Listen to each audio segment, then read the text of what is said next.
Kembali lagi di Cerita Cinta Channel. Jangan lupa like, comment, and subscribe ya. Terima kasih. Al panggil Dinda lirih. Sesaat dia bingung harus bagaimana, karena pertemuannya dengan Alden kali ini sungguh tidak pernah ada dalam rencananya. Tiba-tiba saja Alden datang dan berdiri tepat di hadapan.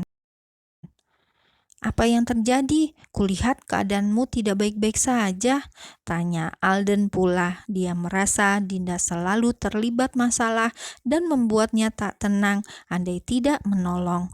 Alden ingin acuh namun tak bisa karena merasa mereka sudah saling mengenal. Meski pertemuan itu awalnya tidak baik, namun kini Alden tahu bahwa Dinda hanyalah wanita bayaran Gaida. Bahkan Alden tahu pula uang itu Dinda gunakan untuk perawatan sang ibu di rumah sakit. "Kenapa malam-malam begini kamu masih berkeliaran di luar?"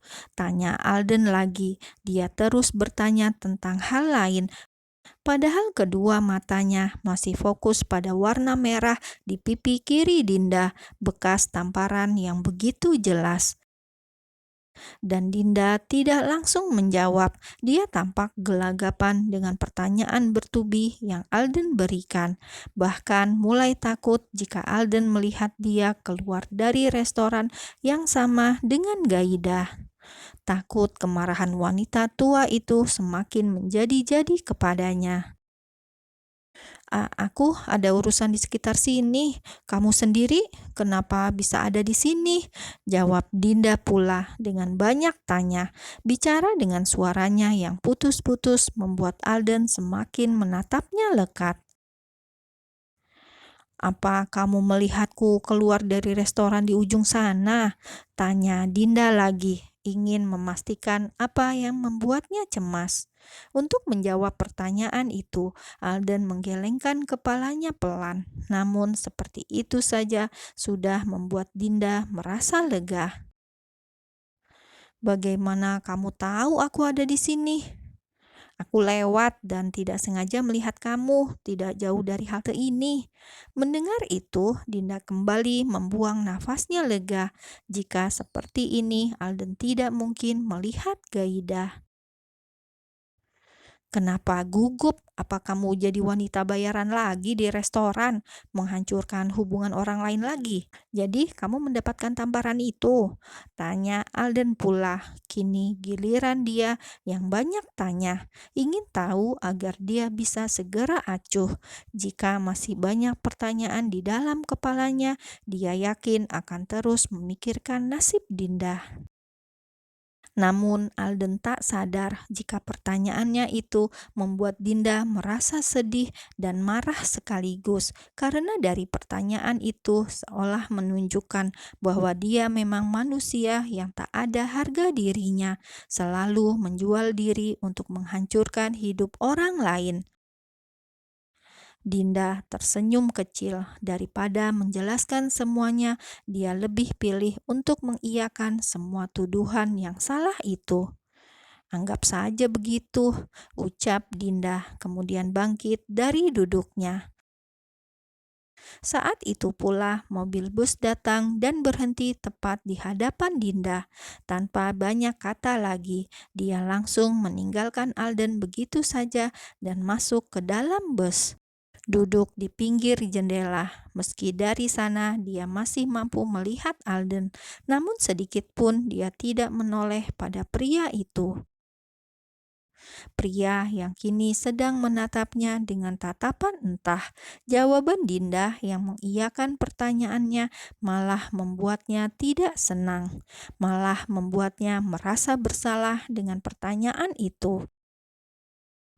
Bus pun mulai melaju, meninggalkan Alden yang sesaat terguguh. Sementara Dinda di dalam bus sana terus menatap kosong, merasa hidupnya di kota ini sudah hancur, tidak ada sedikit pun kenangan yang baik. Beberapa menit kemudian, Dinda sampai di rumah sakit Royal Dut. Bekas tamparan itu sudah mulai pudar, namun masih menyisakan sedikit bekas merah. Saat masuk ke dalam kamar sang ibu, tatapan Dinda langsung beradu dengan kedua mata milik Julia. Saat itu Julia masih duduk di atas ranjang sambil bersandar. Julia sengaja belum tidur untuk menunggu anaknya pulang. "Mama belum tidur?" tanya Dinda seraya berjalan mendekat lalu duduk di tepi ranjang. "Mama menunggumu sayang," jawab Julia jujur. "Kamu sudah makan belum? Ini kenapa pipinya merah? Digigit nyamuk?" tanya Julia lagi lebih banyak.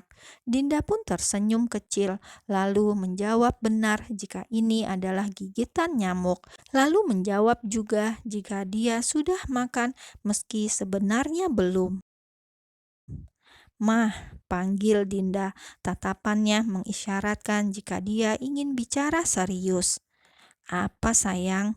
Julia pun menyentuh tangan kedua anaknya dan digenggamnya erat. Tangan Dinda yang sudah banyak bekerja keras untuk menyambung hidup mereka. "Besok kan Mama sudah boleh pulang. Bagaimana jika Mama pulang ke kota es tinggal bersama Tante Jasmine?" Terang Dinda dengan suaranya yang lirih. Terpaksa bicara seperti ini demi sang ibu sendiri. Dinda takut jika di sini akan terjadi sesuatu pada sang ibu. Tentang Gaida, tentang Liora, bahkan tentang Alden benar-benar membuatnya merasa takut. Kini Dinda mulai merasa hidupnya tidak tenang. Jasmine adalah kakaknya Julia. Di sana dia yakin tante akan menjaga ibunya dengan baik. Dinda hanya harus mengirimkan uang lebih banyak untuk ibunya nanti. Yang penting sekarang ibunya pergi jauh dulu agar aman. Ah, tidak, bukan hanya agar Julia aman, namun agar Dinda pun bisa menyembunyikan rapat-rapat tentang rahasianya dari sang ibu. "Mau ya, Mah? Nanti aku sering bekerja. Aku tidak tega membayangkan Mama sendirian di rumah. Jadi lebih baik tinggal bersama dengan Tante Jasmine," ucap Dinda lagi, ingin membuat ibunya mengerti tentang kecemasan yang dia rasa. "Baiklah sayang, Mama akan ikuti kemauan kamu," jawab Julia akhirnya. Sebuah jawaban yang membuat Dinda akhirnya tersenyum juga. Malam itu, Dinda langsung menghubungi sang tante, dan Jasmine langsung menyambutnya dengan tangan terbuka. Dia setuju dengan ide Dinda. Selama Dinda bekerja, biarlah Julia tinggal bersamanya. Senyum Dinda semakin mekar dibuatnya. Malam itu, Dinda pun langsung pulang ke rumah dan mengemas semua barang milik sang ibu. Besok pagi, setelah melakukan pemeriksaan terakhir, dia akan langsung mengantar sang ibu ke kota es. Untunglah kerjanya tepat di hari libur. Jadi Dinda bisa mengantar Julia lalu kembali lagi ke kota A. Tidak apa dia tinggal sendirian di sini. Dinda merasa dia sudah cukup kuat untuk melindungi dirinya sendiri. Jam 11 malam, Dinda masih berada di jalanan. Sampai rumah sakit, dia pun menyeret koper milik sang ibu. Tubuhnya lelah sekali, tapi seolah dia tidak boleh berhenti. Dinda tidak sadar jika sedari tadi Alden terus mengikutinya kemanapun dia pergi. "Kenapa aku harus mengikuti dia?" batin Alden masih duduk di atas motornya dan menepi di pinggir jalan. Dia melihat Dinda yang berjalan pelan masuk ke rumah sakit sambil membawa koper berukuran cukup besar itu. Semakin melihat Dinda, semakin membuatnya merasa bersalah dan iba sekaligus. Alden benar-benar tak bisa acuh, apalagi Dinda sedari tadi mengitari malam hanya dengan baju tipis itu. Alden lantas dengan segera melajukan motornya untuk mendekati Dinda, lalu berhenti tepat di depan wanita ini. Mereka sama-sama berhenti persis di depan pintu lobi rumah sakit. Bukankah aku memberimu jaket kemarin? Kemana jaket itu sekarang? Tanya Alden. Jarak mereka tidak jauh, jadi Alden bisa langsung bertanya. Sementara Adinda tidak langsung menjawab. Dia lagi-lagi terkejut melihat Alden ada di hadapan. Kenapa pria ini selalu ada di mana-mana? Pikirnya.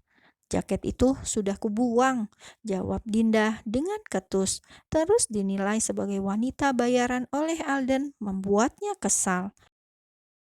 Sesaat mereka saling tatap, Dinda yang menatap penuh dengan kebencian dan Alden yang menatap dengan tatapan entah. Namun tatapan keduanya putus ketika mendengar suara seorang pria bicara tegas. "Maaf Tuan, Anda dilarang parkir motor di sini," ucap penjaga keamanan rumah sakit. Larangan yang sontak saja membuat Dinda tersenyum dan pergi meninggalkan Alden. "Din, tunggu!" pekik Alden. "Tidak mau," pekik Dinda pula, lalu melengos pergi.